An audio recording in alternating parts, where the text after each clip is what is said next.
అబద్ధాలు చెప్పడంలో చంద్రబాబు పీహెచ్డీ చేశారు అని వైఎస్ఆర్సీపీ నేతలు విశ్వేశ్వర్ రెడ్డి, సతీష్ రెడ్డి, అనంత వెంకట్రామరెడ్డి ఆరోపించారు.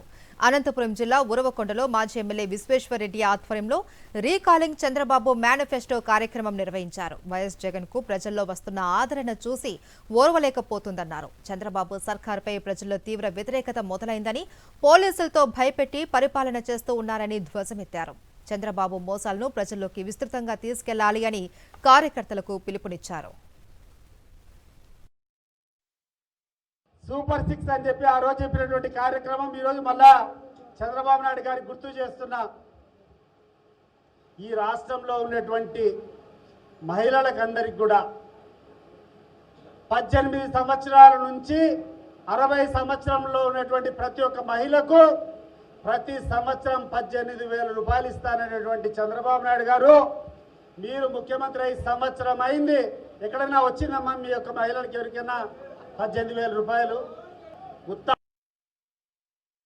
ఈ రోజు ఈ రాష్ట్రం యొక్క అభివృద్ధితో పాటు ప్రజల యొక్క సంక్షేమం కానీ ప్రజల బాగోగులు కూడా చూసుకోవాల్సిన బాధ్యత ప్రతిపక్ష పార్టీగా మనం తీసుకుందాము అని చెప్పేసి ఈ రోజు అనేకమైన సమస్యలు. ఓడిపోతాను మనం ఇంట్లో కూర్చోలేదు జగన్మోహన్ రెడ్డి గారు. అనేక రకాల జగన్మోహన్ రెడ్డి గారిని అవమానించారు, మనల్ని కూడా పెట్టారు, తప్పుడు కేసులు పెట్టారు, దొంగ కేసులు పెట్టారు. మనకు నిజమైన భూములు ఉండా కూడా ఏదో రకంగా కూడా ఎంఆర్ఓలు వాళ్ళు పెట్టుకొని కూడా అనేక సమస్యలు కూడా సృష్టించి మన భూములు తీసుకున్నాడు.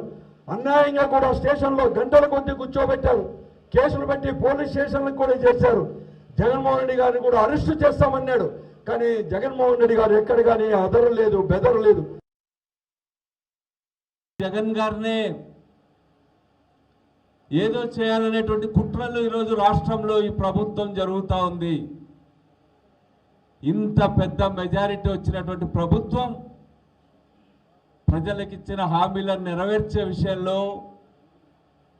రాష్ట్ర అభివృద్ధి పట్ల బాధ్యతగా వ్యవహరించడానికి బదులు అణిచివేత చర్యలకు, కక్షపూరిత చర్యలకు పాల్పడడం అనేటువంటిది చాలా దురదృష్టకరమైనటువంటి విషయం.